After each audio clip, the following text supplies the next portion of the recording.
All right, y'all are in for a treat for today's episode of Real Estate Team Builders. I've got the CEO of Culhane Premier Properties, Michael Weigand, in the house, and these guys will do about 125 million of volume out of Austin, Texas, and we're going to unpack today how these guys increase their business by 60%. So essentially increasing their business by 60% just by making a decision on the clients they serve and going from a $435,000 average price point with which any team would love to have, right? Our average price point in my market is like 275. So to go from 435 to average $700,000 price point. And we're going to break down that conversation today. It's this conversation of quality over quantity. So Michael, give us a couple minutes on your background, your position there, and what do you do day to day? A little bit about like how long you've been in real estate, kind of lay the groundwork for us. Yeah, for sure, man. I'm excited. Thanks for the invitation. My history is a little interesting. I was a golf pro, PGA professional for 15, 16 years before I got into real estate. We always joke in the golf world that if you ever get out, you're either going to do insurance or real estate, and I couldn't do insurance. So real estate, here we are. Started out with KW, like a lot of folks. Great training, went through the whole process over there. Got out on my own, started kind of seeing some challenges, had some ideas about how to run a team and how I thought, a team that I wanted to be a part of. And by total happenstance, ended up coming across one of the guys here at Culhane Premier Properties and talked for a while. I talked with Scott and Sean, the owners, and we just hit it off. And so joined the team, became one of the top producers in the first 2 or 3 years. In fact, at one point I had a couple of the team records for highest volume deals, $4 or $5 million houses, stuff that we had kind of just gotten into. And so that was fun. And then I started asking the guys about, if there's ever an opportunity for me to help lead in some way, I'd love to do that. And so we kept talking about it, kept working on it. And then about almost 2 years ago, they asked me to be the CEO. And it allowed Sean to go do some other things. We have a sister company now that does mortgage brokerage. And then it allowed Scott to start a different division of our company in land development. And so I spend most of my days, I joke that I spend most of my days herding the cats, but as any of you who run a team, you guys know that's how it is most of the time. So we've got about 25, 26 people on our team now, and all different marketing, concierge, agents, client management, field coordinators, all that kind of stuff. But my day-to-day is really strategic, and then trying to work with our sales team lead to try to help encourage the sales team and keep the ball moving forward. Awesome. So before we get in, I want you to break down, how others, so we are consuming this today and we're running a team. How can we do this in our own business? So I want to go into that. And we talked about 3 things that we could do. But before we do that, big picture, what was the problem you were trying to solve? How did this conversation about, what would it look like to maybe focus on the higher end? Lay the groundwork for the conversation. Yeah, it kind of came out of sort of a joke at first. Sean and I used to have these conversations about, we would be doing, back in the day, we did everything. Like most people, right? Anytime a real estate deal comes your way, you're happy to do it, especially when you first start. And so we were doing 25K lots out in the middle of nowhere, and we were doing 400K houses here in Central Austin, and everything in between, and then a few big ones along the way. And so I used to joke with Sean, we would see a 25K lot, out in some rural area, and we'd be like, okay, does that really look like a premier property to you? And he would say, well, it's cash flow. I said, no, I get it. But over time, it started making me wonder about, okay, every time we send somebody out, drive an hour out into some rural area, list some piece of land, and then hopefully sell it, and the amount of return we were getting on that, it made me wonder if it was really worth our time. So I started doing the math and started figuring out that there were some deals that we were doing, and because of our structure, we were losing money, essentially, because of time and because of all the expenses that we have on the front end for marketing and staff and office, everything else. And so we figured out that there was just some stuff that was like, okay, this is very clearly not the best use of our time. So how can we better quantify and define what would be an actual good use of our time? So that was the genesis of the idea, and it kind of led us to a bunch of discussions from there. Awesome. So let's lay out this 3-step action plan and how we can implement this in our real estate teams. And you kind of touched on the first one, but lay out the 3 things we're going to talk about, and then we'll dig a little bit deeper into them. Yeah. So the first thing that we had to do is we had to kind of take a little different mindset, and we had to start looking at ourselves a little differently, rather than just a traditional real estate company where you're going to do every deal that comes your way, anything that comes across your desk. You know, your brother-in-law wants you to sell his 10K lot in the middle of nowhere kind of thing. And it then forced us to start doing the math and looking at our budget and our expenses and all of the pieces of the puzzle that really, you know, in a manufacturing world, you would know, like, it costs us this much money for staffing and materials and all these things. And so therefore we have to sell all these widgets at a certain price in order to either break even or make a profit.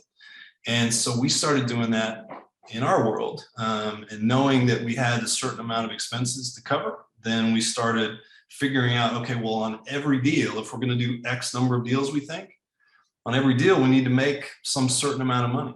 And then from there, it allowed us to back into a price point that we knew, okay, we need to start selling properties on average at least at this, in order to make sure we're covering our expenses every time. And so that was the first step, is we definitely needed to make sure we understood the math of everything and the budget and the economics of our model. Okay, so let's just go deeper on this, since you kind of opened it up here, and then we'll get into the other 2 steps. So let's talk about what did the process look like. So you're opening up your books, you're thinking about economic model, you're looking at where you're spending money now. Like, what's the actual tactical process that we need to follow to do this? Yeah, it's actually simpler than you think. You know, we back in the day when I was running golf courses, I had to create and manage these budgets, right? As far as carts and food and beverage and buying and selling clothing and how many rounds, all that kind of stuff. Well, I started looking at our real estate budget, our model, the same way. Started understanding, you know, what it costs for staff, what it costs for office and expenses, and everything on the expense side of the budget. And then figuring out what we're kind of targeting as far as cost of goods, like basically how much money we need to make sure that we pay the agents each time. And we did a bunch of research and actually talked to you a little bit and a bunch of other folks that we knew, you know, had kind of walked that road a little bit.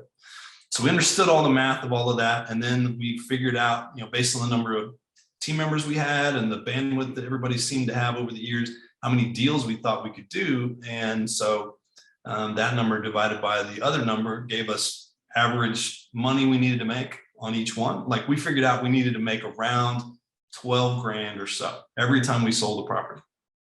And this was 18 months ago. And this is gross margin after you pay your agents? This was gross before. Okay. So then we were splitting out from there. GCI. Right? Got it. We needed to generate that much GCI on each deal, around 12.5, somewhere in that range, back then, to make it work. And so then once you start figuring out price points from there, backing into that number, based on 3% commission here in Texas and that kind of thing, we figured out what price we needed to sell at each time, you know, which turned out to be about, at that time it was like it's 4 something. It was around 400 grand, that kind of thing. And so that pushed us to start saying, okay, well, then we definitely need to make sure we're marketing to that, and that we're talking to those kinds of people, and that our website is generating those kind of leads and that kind of stuff. So figuring out those numbers was crucial to get the conversation started. And at that time, so did you consciously, so the delta between that 400 number and this is only, I forgot to mention in the beginning, this is in 18 months, you guys pivoted from 435 to 700, which is unbelievably awesome. Certainly easier to do in a market like Austin, where it's going like this every day, but you're exactly right. It was not easy.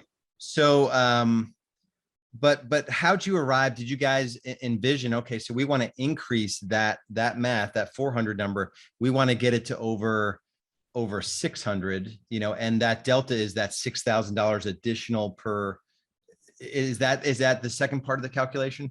Yeah. Yeah. We made this decision 18 months, 2 years ago. We were having these conversations a little before that, but we were, starting to build budget for 2020. And so trying to figure out how we were going to do it. And so we decided in 2020, our goal was the numbers I just mentioned. And then for 2021, we said, well, why can't we take it a step further? Knowing that we're starting to do more $1 million plus deals, knowing that really our niche has grown into a little more higher end property. We're going to do 40 plus deals this year at $1 million and up. And some of those at 2, 3, 4 million and up. So we started thinking, okay, if we made this jump first, and obviously it worked fairly well. Like I may have mentioned earlier, we had one of our most profitable years last year after making this quality over quantity commitment. So then we said, well, maybe we can take it a step further. And so we started looking at how many deals we wanted to do. And we settled on, we thought we could do 200 deals this year at around 625 or more. And the good news is we've exceeded those. We're on pace to do around those 200 numbers, 200 transactions.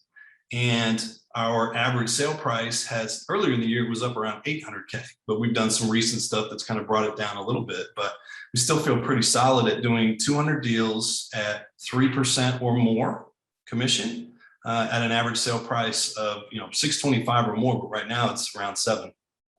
Yeah. So this is about the most countercultural conversation that you'd ever have in the real estate industry. What does every team want to be able to say? They want to be able to say, I sold 500 homes, right? And you guys are making the decision, like, we have a team and great people that could service 200 deals. How can we put the most profitable 200 deals through this machine that we built, which is that's the magic of this whole thing. I just sort of put it together as we're talking. I know that's what you guys have done, and that's just counter to everything that's in the real estate industry, right? Yeah. Well, and the funny part is we kept talking to you and some other folks along the way who were doing lots and lots of 500 transactions a year. And we kept hearing the same things, which was like, man, I'm doing it and we're making a bunch of money, but man, I'm losing years off the end of my life. Like it's just, you're pulling your hair out half the time. And so we thought, okay, there's got to be a better way to do this. Because the road that you just mentioned was the road that we were on 3 or 4 years ago. Like, let's see if we can do 300, 350, 400, 500 transactions. And we just felt like for us, we had a unique opportunity to make a shift. And it's played itself out pretty well. Yeah, that is very, very cool. All right. So I think we've got the first part of this is understanding your expenses, economic model, doing some of these average price point calculations, knowing your GCI per deal, your gross margin per deal, what your overhead, your marketing. Let's move on to the second step here. So now that you guys are like, man, this thing sounds like it's gonna be something that makes sense economically. What's the second thing that you focused on? Yeah. So once we did the math, we kind of knew what we needed to do. Then I had to pitch our ownership on it. I had to make sure that they were on board with it, because remember, like I mentioned earlier, back in the day, Sean and I were talking about, we did everything, right? Just for cash flow, just to do every deal that came across the desk. So I had to get them on board. And then once they were on board, and it actually took a couple PowerPoint presentations to get them to a point where they started seeing the light of what the truth of this situation could be. So we got them on board, and then we had to get the team on board. And I'm not sure that I could tell you which one of those conversations was harder. Like ownership, they usually know the numbers, right? And so they typically have an understanding. And when you start talking about profit and those kind of things, then, their eyes light up and they start to understand things. But trying to tell an agent, hey, you're going to have to say no to some stuff down the road. Sometimes that's hard, especially for newbies, right? A lot of folks who just got their license and they're so excited, and their brother-in-law says, hey, come help me sell my property for 190 grand. You're just happy to have a deal. So that took a little it took a lot of a little salesmanship maybe on my part to try to get them up to speed and help them see the big picture, and help them grasp the notion of where we were trying to go. And so, you know, as you're describing the dynamic, it it makes me think that, you know, most team owners don't have even part of their own personality, or someone in their life that can think strategic and like step back a little bit, you know, and guys, let's think about this thing a little differently. We're killing ourselves to sell 400 homes. What would it, you know, so there's something to be said for, you know, someone like you, that part of your compensation, as I understand it, is based on profit of the company, you know, so you're aligned with the owners, yet our whole industry is this, like, just sell, you know, 400 homes. It has to be better than 300, you know, and 500 has to be better than 400, you know, and 1,000 is going to be twice as good as 500, you know, and it's not. And because there's 500 deals in that 1,000 that are completely crap and not profitable. And you guys just identified it early. So, so anyway, I thought it was worth mentioning that as you went through it. So anything more, you know, with the team, any conversations that you can remember, or team meetings, or people getting upset and like, I can't walk away from $3,000. It's 50% of $6,000 is a lot of money to me. What did that look like? Like, what were those conversations like? Well, so the front end of the combo is kind of easy when you say, hey, we're making this shift and we're going to focus more on doing higher end properties, and we're going to do more $1 million sales than we've ever done. You know, at a team meeting, that's a pretty easy sell. Yeah, everybody's like, oh, that sounds great. I'd love to sell more $1 million houses. So everybody gets on board with that notion fairly quickly. The real challenge is probably step 3 to the whole thing, which is when someone comes to you and says, hey, Mike, I've got this deal and I haven't had a paycheck in a while. And you know, yes, it's only $240 and I got to drive an hour to get to the property, and it's going to take some extra marketing on our part. For us as leadership to stick to our guns and say no to that, was probably the hardest piece of that puzzle. Right? Because it's one thing to know the math and then get everybody on board to say, okay, yeah, we're going to do this and it's going to be a great step for our company. But then when push comes to shove and someone's sitting across from you and saying, man, I really would like to do this deal, and I have to say no, and then try to shift them to the mindset of, okay, I'm going to tell you no on this one only because I think we have some other stuff coming down the pipe that is going to be a little more worth your time. And getting them to trust you enough, and then, you know, actually seeing those deals come to fruition. And so then, you know, the trust gets built even further, and the investment that we're making gets validated. So that last piece of the puzzle is obviously really where the rubber meets the road. Yeah, and that's and there's a couple things that I want you to speak about there. So it sounds like, you know, there's for you guys, you have opportunity. You guys do market, you know. So it's almost like, trust me, I'm going to make sure that I replace this deal. Is it almost like you need to make sure there's a gimme there? And then I want to talk about the alternative, is that you've now freed up 20 hours of this agent's time to go find a $500,000. But let's talk about the first thing. It almost sounded a little bit like, I'm going to give you another deal here in the next couple of weeks. What is it, that, or is it more now you have all this free time and you're going to find a better deal, or a combination? It's a combination. It's a little of both. You know, one of our agents is a guy, he's just a bulldog. He's one of those agents. He's been doing it for a while. He knows what he's doing. And he did, back in the day with another brokerage, he was doing 60 to 80 transactions a year. With our brokerage, he started doing around 40. And this year, he and I had to have it was a great conversation about, like, hey, I don't want you to do 40 this year. I'd rather see you do 25 or 30, but have them be at a higher price point. Because he was doing 40 at around $450, somewhere in that range. It was actually kind of below what we were hoping. So he was a great example of somebody that I had to say, hey, man, you've been driving all over creation and doing all these deals, and I know you feel like you're bulldogging this way all the way to the finish line, but here's the amount of money you're making on this. if I can get you some more appointments and some more leads and some more opportunities here at this price point, I think it'll be worth your while. And so he saw obviously the logic of it, but he had to see the actual paychecks come in and the actual deals come in. You know, our group is a little unique in that we spend, like a lot of groups, we spend between 50 and 75 grand some months marketing, generating opportunities. And then our concierge team works them first, and they set appointments for our team. And then the expectation is they're going to go turn that into relationships and close deals.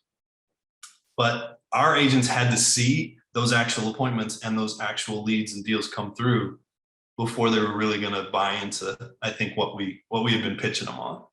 Yeah. And then I think the flip side of it, and maybe you can talk a little bit to this, is, you know, I think you mentioned earlier, like we all have an amount of time that we would ideally want to work in our business, you know, and if it's, let's say it's 50 hours a week times 50 weeks, you know, and there's only so much an agent can get done in that time. So when they take on an opportunity that's going to pay them $3 grand versus $5 grand, it's the same amount of hours you're putting into it. And most agents never think in terms of units of time. I'm going to invest 2,500 hours this year in this craft. And what would it take to go from 50 to $100 per hour? I think that's part of the conversation for agents, is that on a well-run team, you could make $100 an hour. Well, or you could make 40 or 50. And it's decisions you make with your time and who you spend your time with and the price points you focus on versus ignore. So, and anything to add on that? Yeah, I think I mentioned it briefly earlier, but like, you know, you've been doing this longer than I have, but I figured out really quickly that the only commodity we have any control over in this business is our time. And one of the best things about our business is I'm not really limited to how much I can make per hour. Like that's up to me, how much money I make per hour. And so you mentioned going from $50 an hour to $100 an hour. In most people's minds, it's like, well, I'm just going to do more deals. And I think the general logic of it is, well, maybe I can do a deal that's worth more to me. Because after you do this job for a while, you figure out that often a 600K deal takes just as much time and effort as a 300K deal. So why would I spend the same amount of energy? And in some cases more, because first-time home buyers and new home buyers, there's challenges to that. Whereas maybe a 600K buyer might be in a different place in their life and they've done this before and it doesn't take as much effort. Different challenges, of course. So that logic is really hard to buy into when you're first starting, because you're just trying to make a paycheck and you're just trying to have somebody to talk to. But as you go along, you figure out like, okay, I just drove and I spent all these hours and I did all this stuff dealing with all of the contract issues and I made X. I wonder if there's a better way to spend all that time and make Y. And that was a big, I mean, at the end of the day, that's what everybody's trying to do. And that's just a big piece of what we just committed to as a group.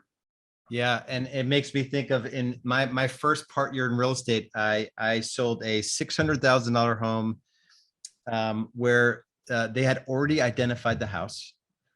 And then I worked with a first-time buyer, literally an hour and a half away from my home, in the $100,000 to $125,000 price range. They went through 3 properties, this low price point, because they were all crap. The seller had not maintained it. These are all crap properties. And then this other property there, no repair requests, like just super smart. Luckily the 100,000 was a HUD property. So I made 5% back in those days, $5 grand versus $18,000. Like I remember getting that $18,000 check and like, there's no way this is legal, you know? And, so this is just really powerful. And most team leaders, honestly, they bring the mentality. They never shift their mindset into business owners. They're now just a busy agent with their bulldog head down, and they're just doing deals. And so anything in light of this, and this is perfect, everyone is going to get, we're going to all value, you know, be able to implement some of this. Tying all this together, what are some final thoughts you have? I think okay, so for us, knowing that we had X amount of dollars to spend and we have X amount of expenses on stuff, and then knowing that we have X amount of time that we can commit to all of this, And then also knowing that I don't want to have 100 agents on my team. Like, I got enough gray hair. There's no way in the world that I want to get into that world where I want 100 agents and try to do 1 million deals. Like, that's just not, I think a lot of us reach that moment in time where you can see that out in the horizon and you're like, that's not for me. I think there's a better way to do this. But once you understand all of those pieces and you understand, you've been doing this long enough to know that, like we just said, a 600K deal takes you as much time or sometimes less than the 300K deal, then it's about committing to it. And I will tell you that you can know all of the logic of everything I just said, but in that moment where you have to say no, that's where it's the most important. And there are a couple of moments in time where, yeah, it's painful. And you're like, man, I really wish I had said yes to that, or I don't know, because I don't know where the next deal is coming and that kind of thing. But committing to it, just like anything else in life, committing to it and staying patient with it and seeing the long-term goal will pay you literally in the end. Yeah. And it makes me think of, blood and guts, so you all went essentially, and not knowing the exact numbers, but from 300 deals at 400 to 200 deals at 700 or whatever the math ended up being. Yeah. Yeah. And the first business, that's blood and guts. Like, it's taking everything, it's listing those, it's driving over, God's creation to get to every deal. And then just the elegance and ease. You can just decide that we're not going to be everything to everybody. And it's going to be totally okay when we're going to run this premier business with high margins and our agents aren't burnt out. And I don't have to spend as the guy running the team, I don't have to spend time with people that suck the life out of me. So that's actually the other takeaway that unforeseen for me, hearing you talk us through this, is it's you can be around 5 agents, versus 10 agents, and y'all can make this commitment and still have an amazing, profitable business. That was the road. So 3-4 years ago, we were on the road to trying to get 30-40 agents, and it was driving everybody crazy. And I'm not sure in the end that it really did anything other than make us crazy. Now we figured out that, we can hit the numbers we need to hit and do it with about 10 agents. And 1 or 2 of those are newbies. We've got guys who are doing 20 million plus in close volume, and we've got a couple others who are doing 3, 4, 5. All of that together helps us hit our goal, but it also helps us do something where we're able to find the right kind of agents. It helps you figure out really quick, like, who can really do it and can't. And I think that made our recruiting efforts easier, and it helped us kind of streamline everything, and theoretically makes my life easier. Yeah, that is awesome. I'm going to spring a question on you that I did not prep you for. And this podcast is not the EXP show. I only bring up EXP when I talk to someone that has played and is playing the game of the real estate at a very, very high level that I bring on the show. So my one question about, you guys pivoted into EXP 4, 5, 6 months ago, roughly. Yeah, in March. And you had a career with another brokerage with 2 initials, rhymes with J, whatever W rhymes with. Right. And you love that company, and I was part of that company, and it's a premier company, and Gary has a place in the Hall of Fame. So there's no dig against it. But talk to me in like a minute, like, now that you're on the other side of the shift and the shift in platform, and you guys were independent before, but you have a background with another company. Talk about EXP and why would you guys go from independent into EXP? Yeah, we had been, our whole existence had been a successful independent brokerage here in Austin, and we were on the right road and doing all the right stuff. But there were some things that we could never offer our team. Obviously, if we've got a team of 25 people and we want to make sure that we take care of them and they make a great living and it's a good lifestyle, we wanted to make sure we could offer them all these different benefits. And there were things that we could never do as an independent brokerage that EXP allows us to do, between stock options, between revenue sharing, between different insurance availability, between some tools that we think we can leverage above and beyond what we do on our own. It just grows our our scale tremendously in terms of what we can provide to our team. And I think the other thing that was really attractive to us was that we feel like the way that we do things, maybe it's a little unique. I don't know that it's tremendously unique, but we feel like we kind of know what we're doing a little bit enough to be able to help other people. And if our group can, you know, coach other teams or bring other people to the table and try to teach people how to do real estate, what we feel like we've learned is a pretty good way, then we're benefiting the people around us, we're benefiting our industry, and using what we've learned to the good. Yeah, that's awesome. So what's a way that someone can reach out to you to have a conversation? I mean, I have conversations all the time with people that are considering EXP, but I'd love for people to reach out to you to have a conversation about EXP and why you guys made the move in. Yep. So our website is probably the easiest place to find me. It's culhaneproperties.com. So that's CULHANE properties.com. My face is on our team page. My cell phone number and email is on there. Otherwise, it's just michael.weigand@exprealty.com. Awesome.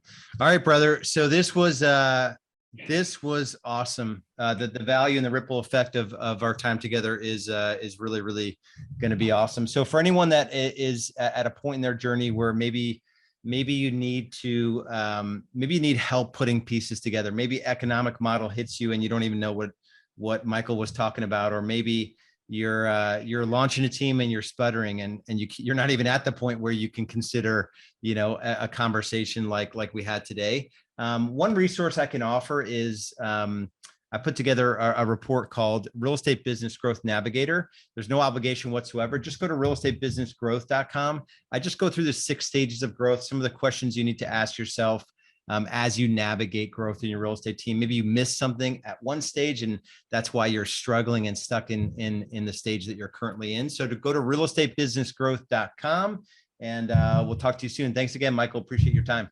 Man, sure appreciate the time. Thanks. Awesome.